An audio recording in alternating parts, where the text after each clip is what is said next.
प्रभु के नाम की स्तुति हो। प्रभु का धन्यवाद। एक बार प्रभु ने अवसर दिया कि प्रभु के वचन में हम मनन कर सकते हैं। आज हम आंखों को बंद करें, प्रार्थना में जाएं ताकि परमेश्वर हमसे बोले और बातचीत करे।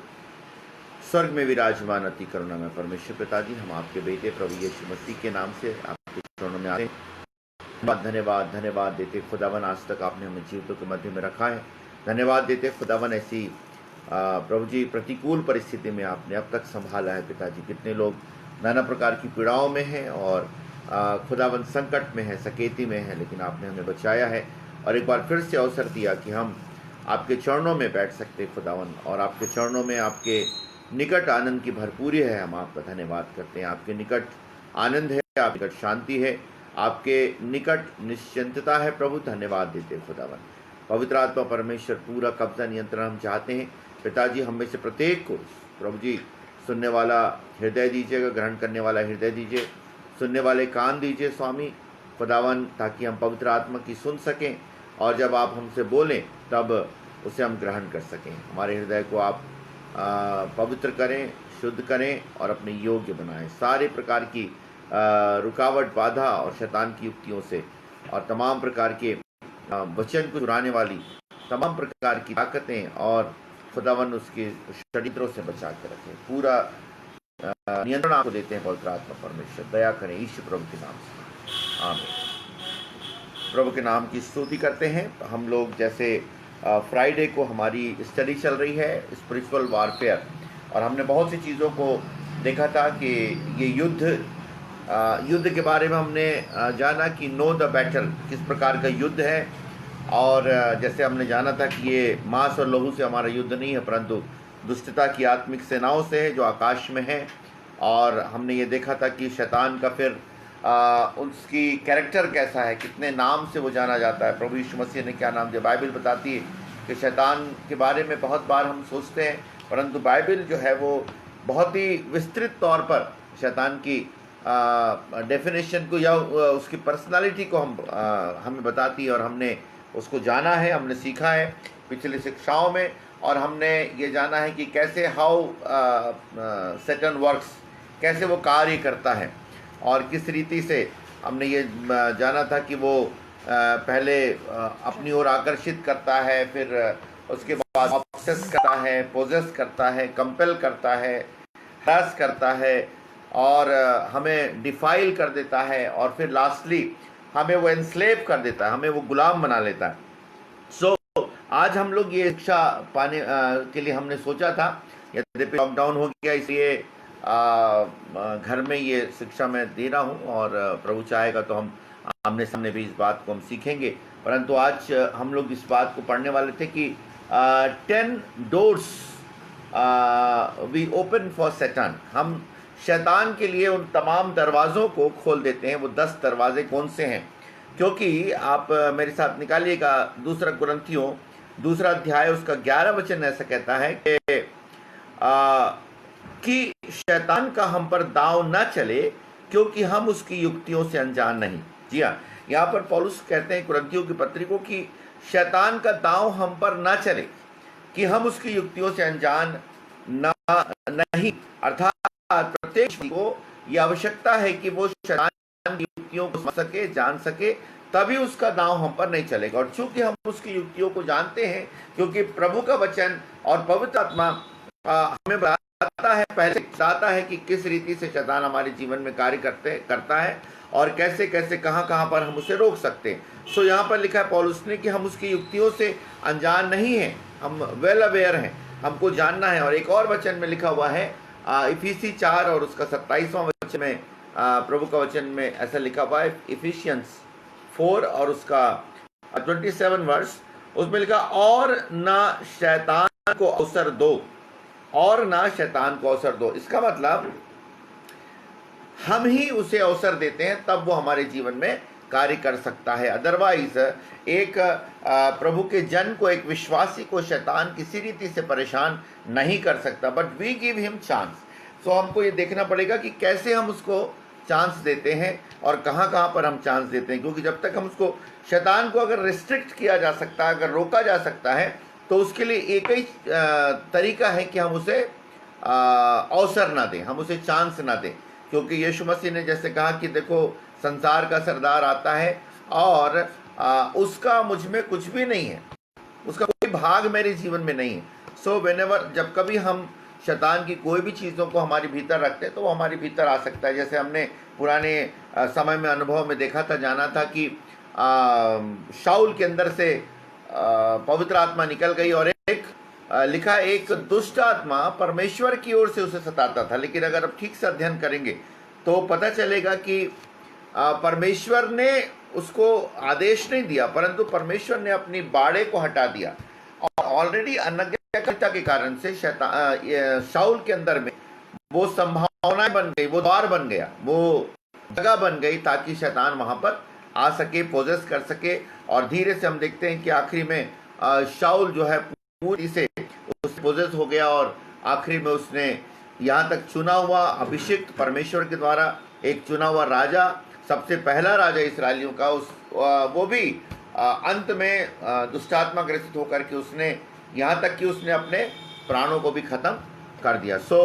आज हम उन 10 डोर्स को देखेंगे, बहुत डिटेल में हम नहीं जाएंगे, लेकिन हम जल्दी जल्दी देखते हैं ताकि अगले हफ्ते हम इसको वर्ड्स को हम निकलवा करके पढ़ेंगे। पहला जो द्वार हम जो देते हैं शैतान को, जो पहला प्लेस हम देते हैं वो है हॉरोस्कोप और टॉकिंग टू डीमंस या ओकल्ट, मतलब जो जादू टोना, या कई बार कई लोग राशिफल देखते हैं, कई लोग जो है कई प्रकार के अंगूठियां पहनते हैं। बाइबल में लिखा है, आप रेफरेंस लिख भी सकते हैं कि व्यवस्था विवरण 18 अध्याय उसका 9 से लेके 12 पद लो। अभी मैं निकलवा नहीं रहा हूँ, परंतु आप अपने पास बाइबल है तो आप निकाल करके पढ़िएगा। व्यवस्था विवरण चैप्टर 18 उसका 18वां अध्याय 9 से 12। फिर यशाया नबी की किताब उसका 8वां अध्याय और उसका 19वां पद। यशाया नबी की किताब उसका 47वां अध्याय उसका 12 पद।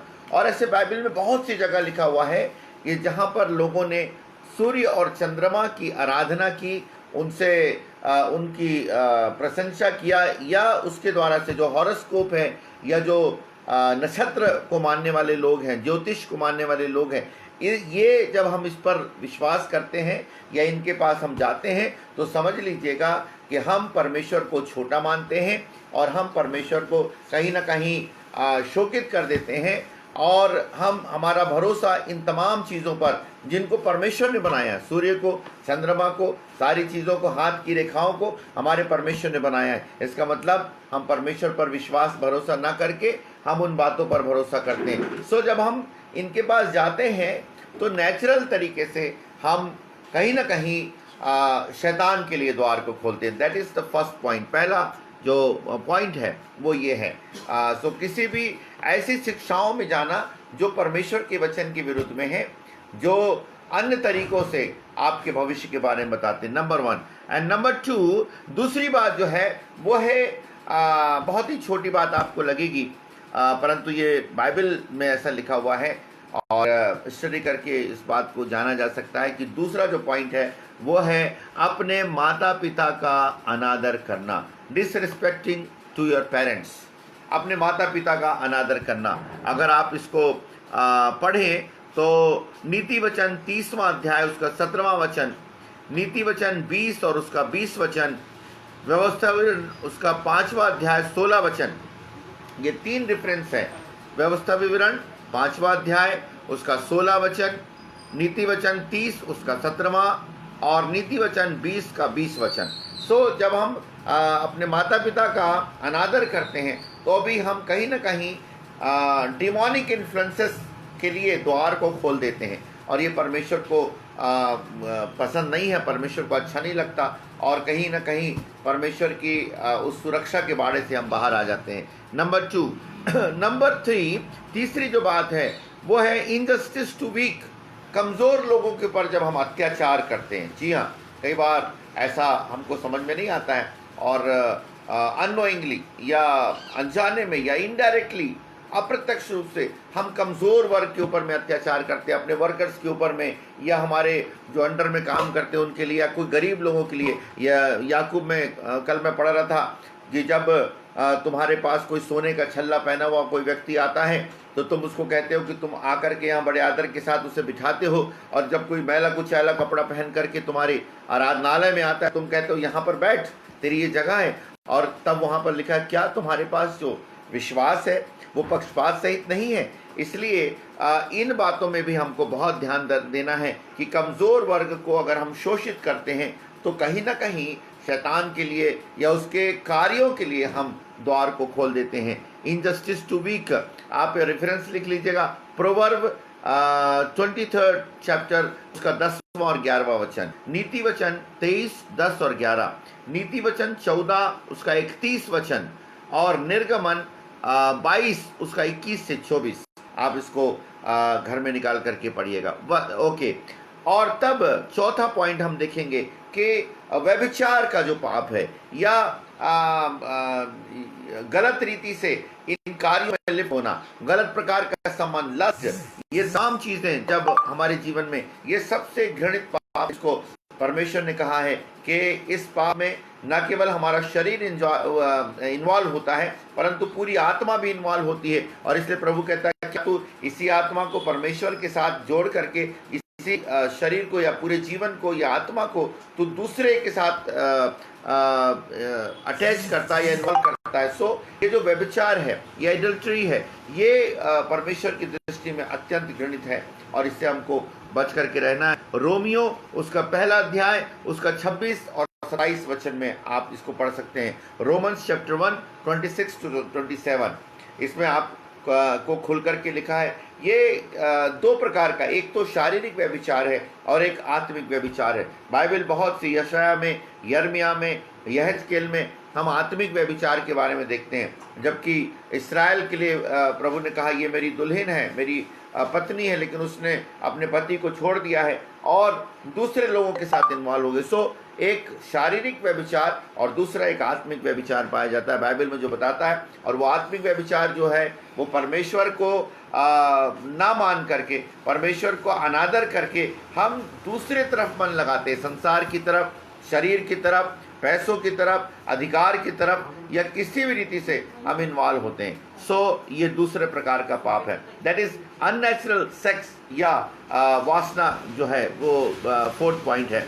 एंड देन फिफ्थ, पांचवा जो पॉइंट है वो है डिसरिस्पेक्ट फॉर ज्यूस, यहूदियों के लिए अनादर।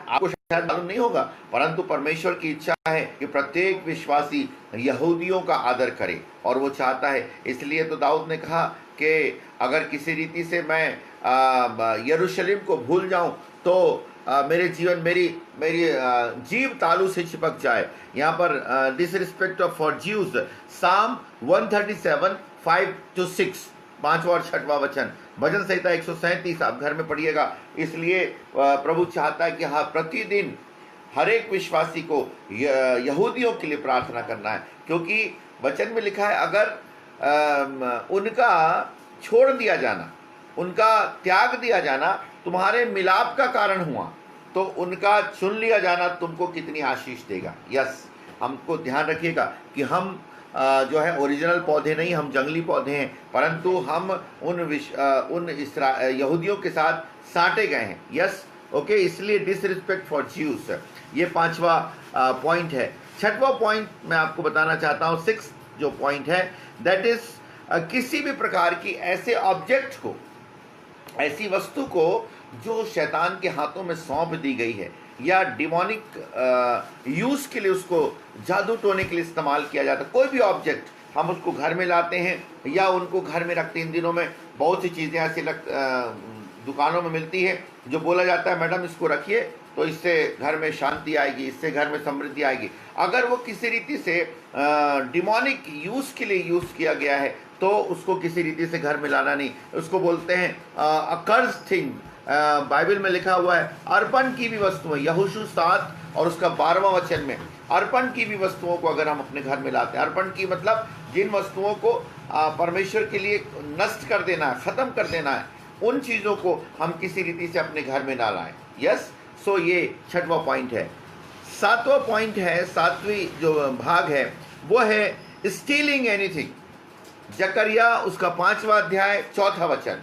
हम कोई चीज़ चोरी करते हैं, किसी जो चीज़ हमारा नहीं है, चाहे वो धन हो, चाहे वो हमारा एनीथिंग जो हमको बिलोंग नहीं करता, वो दूसरे के पोजीशन में है, लेकिन हम उसको रख लेते हैं गैर मतलब असंवैधानिक तरीके से।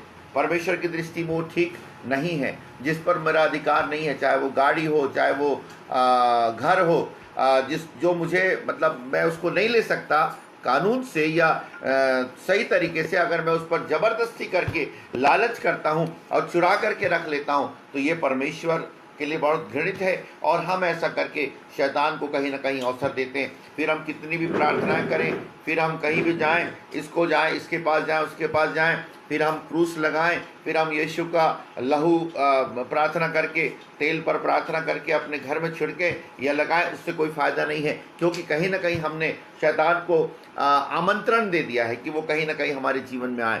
और मैं आपको बताऊंगा तो बड़ा आश्चर्य होगा, 8वां पॉइंट है, दैट इज़ कंजूसी की आत्मा। अगर हमारे जीवन में कहीं ना कहीं कंजूसी है, अगर हम हाथों को परमेश्वर के कार्य के लिए, प्रभु के लोगों के लिए, या जनरली गरीबों के लिए या ज़रूरतमंद लोगों के लिए अपने हाथों को नहीं बढ़ाते हैं। वचन में, नीति वचन 11:24 में लिखा है, ऐसा है जो ज़रूरत से ज़्यादा देते हैं, उनके पास तो भी कमी नहीं होती, परंतु कुछ लोग हैं जो ज़रूरत से कम देते हैं, परंतु हमेशा उनकी घटी बनी रहती। दैट इज़ ये है कंजूसी की आत्मा, और इसलिए उससे भी हमको उबरना पड़ेगा, तब जा करके शैतान से आज़ाद होंगे। 9वां जो पॉइंट है वो ऑफेंस है। किसी भी के साथ अगर हमारा क्या है, मतभेद है, झगड़ा है, या हम किसी को क्षमा नहीं कर पाए हैं, और वो लंबे समय तक वो क्या चल रहा है, वो बातें चल रही हैं। नीति भजन संहिता 17 वर्ष ऐसा देखना पड़ेगा, उसमें लिखा है कि तू अपने सगे भाई की चुगली करता है, तू उसके विरुद्ध में बोलता है, और तू समझता है कि मैं कुछ भी नहीं करूंगा। हे यहोवा के भूलने वालों, मैं तुम्हारी आंखों के सामने सब कुछ साफ साफ दिखाऊंगा। इसलिए ऑफेंस अगर हमारे जीवन में है, जल्दी से जल्दी क्या करें, उसको क्लियर अप करें, उसको क्षमा मांगे, क्षमा करें। एक और वचन नए नियम में लिखा है, अगर तू वेदी पर आए और तुझे स्मरण आए कि मेरे भाई के मन में मेरे प्रति कुछ बात है, तो तुरंत क्या कर, अपना भेंट वहाँ पर छोड़ दे और तू अपने भाई के पास जा, उससे मेल मुलाकात कर, तब तू आकर के वेदी में अपनी ये बलिदान को चढ़ाना। यस, सो हमारे जीवन में अगर ऑफेंस है, अगर झगड़ा है, अगर विवाद है, अनफॉरगिवनेस है, तो हम शैतान के लिए द्वारों को खोल देते हैं। एंड 10th एंड लास्ट, आखिरी जो पॉइंट है वो है मरमरिंग, कुड़कुड़ाना। कुड़कुड़ाना मतलब सिर्फ बोलना नहीं, परंतु आपका डिससेटिस्फैक्शन का एटीट्यूड।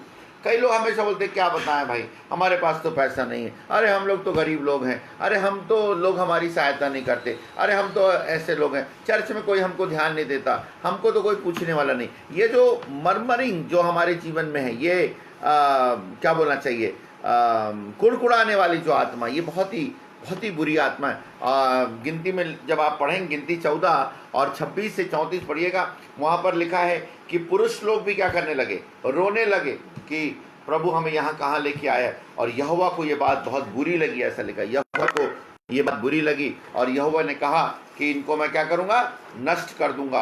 और तब मूसा ने बीच में उनके लिए प्रार्थना किया और वे नाश नहीं हो गए। नहीं तो कई लोग तो इसी के कारण नाश भी हो गए, क्योंकि उनके अंदर कभी भी वे संतुष्ट नहीं थे। इसलिए अगर मेरे और आपके जीवन में कुड़कुड़ाहट है, तो that is also a door for satanic work, for the satanic influence. So ये 10 द्वार आज हमने सीखा है।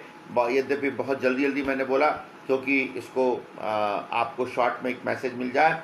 सो ये 10 द्वारों को अगले हफ्ते अगर प्रभु ने जीवन देगा, तो हम अगले नेक्स्ट वीक इसको एक एक रेफरेंस को खोलेंगे और खोल करके इसको पढ़ेंगे, ताकि हमको पता चले कि ये 10 द्वार हम कैसे शैतान के लिए खोल देते हैं। प्रभु इन वचनों के द्वारा आपको आशीष दे। आइए हम छोटी सी प्रार्थना करें। स्वर्ग में विराजमान अति करुणा में परमेश्वर पिताजी, हम आपके बेटे प्रभु यीशु मसीह के नाम से आपके चरणों में आते हैं। प्यारे पिता, इन 10 बातों को आपके वचन से हमने जाना है। प्रभु प्रार्थना करते हैं केवल ये जानकारी ना हो प्रभु, परंतु ये एक प्रकाशन मेरे जीवन में होने पाए, हम में से प्रत्येक के जीवन में होने पाए, और प्यारे पिता हमारी आत्मा में प्यारे पिता वो परिवर्तन आने पाए। ये सारे 10 द्वारों को यीशु नासरी के नाम से जितने लोग सुन रहे हैं प्रभु जी, वो द्वार बंद हो जाए प्यारे पिताजी, और सैतानिक कार्य उनके जीवन में, शैतान का कार्य नष्ट हो, बंद हो, और प्यारे पिता हम आपकी आज़ादी को प्राप्त कर सके पिताजी। सारी बातों में आपको महिमा देते, विशेष करके हम प्रार्थना करते हैं इन दिनों में इस महामारी से प्रभु आप हर एक प्रियों को बचा करके रखें, लहू के बारे में रखें प्यारे पिता। हमसे कोई गलती, भूल चूक, लापरवाही, अनज्ञकारिता, निठाई, अशुद्धता हो जाती है प्रभु जी, हमें क्षमा करें, अपने लहू से शुद्ध करें प्यारे पिताजी। और दुआ करते छत्तीसगढ़ और भारत और प्यारे पिताजी पूरा विश्व इस महामारी से आज़ाद होने पाए। हाँ पिताजी, और आपके आगमन के लिए हम सब तैयार पाए जा सकें, हर एक व्यक्ति को शुद्ध और पवित्र करें, यीशु प्रभु के नाम से मांगते हैं, आमीन।